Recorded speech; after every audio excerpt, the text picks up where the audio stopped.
Big banks and some super regionals like PNC start reporting before the bell tomorrow, officially kicking off third quarter earnings season. Let's get the numbers to watch and the trades. We're joined by Chris Grisanti. He's MAI Capital Management's chief equity strategist. Great to have you back, Chris.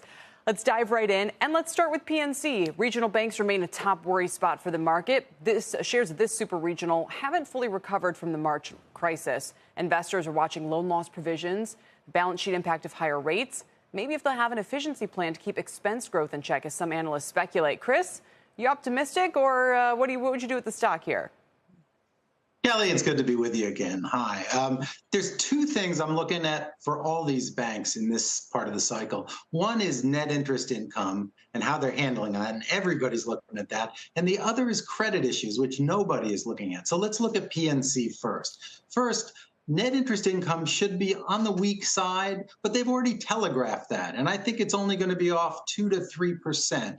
And a number like that would be well received by the street. So we're pretty confident there that it should be a clean report. On the credit side, we're going to be looking, because it's, as you mentioned, a super regional. We're going to be looking at the commercial real estate book. We're not too afraid, but we're going to be listening for that on the call. In other words, I think it's setting up for a nice PNC report tomorrow. I like it. All right, down 23% year to date. Of course, the action today is not helping sentiment into these results. But then there's JPMorgan. Listen, the March crisis, practically a blip for them, up over 40% from the market bottom a year ago.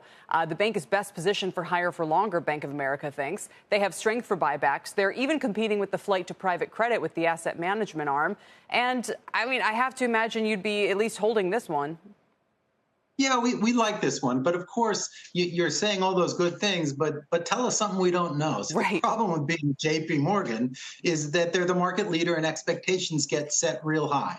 Now, having said that, again, back to my two factors, the net interest income there should be quite strong. They have so many levers at JPMorgan to pull to keep depositors there, even if they don't offer them the absolutely top rates. So we're kind of confident on net interest income. The interesting thing about JPMorgan, even if you don't own the stock, you should listen to the call because they touch on so many parts of the macro economy. We want to hear about their loan book. What are they seeing in commercial real estate? They have one of the largest credit card books. We're thinking things are still benign there, but we're listening for the commentary for next year, and that's going to be crucial. Still, I'm happy owning this stock in front of the report. Things look pretty good right now. I'm already getting people saying they're just looking forward to hearing from Jamie Dimon. Maybe he can calm some jitters after these Treasury auctions and with all the concerns that we have. All right, that brings us to Wells Fargo. A little bit different, story. They clawed back their March losses. They've been in decline since July, though. They're in the midst of a reset. Feels like they've been in one for a long time.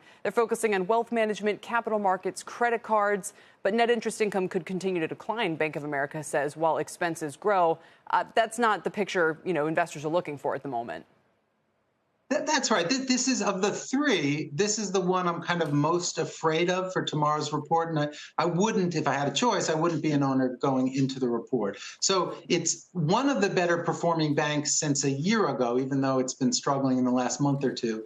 The bad news coming into earnings is that expectations are pretty high, that they've managed their net interest income probably better than a lot of the other banks, and they've been rewarded for that. The problem is looking towards 2024, I think it's going to be a much more difficult job to do. And so I think that the earnings will be okay, but I'm a little afraid of the commentary looking forward for Wells Fargo. So for that, I would take a little step back. Also, their West Coast exposure is obviously large, and I really want to hear about their loan book and whether there's starting to be the slightest hint of problems there. So that we'll be listening carefully for the commentary on the call. All right. Elsewhere, the Homebuilders, I so wanted to get you on a week or two ago when you first said, maybe I'm bailing on this trade.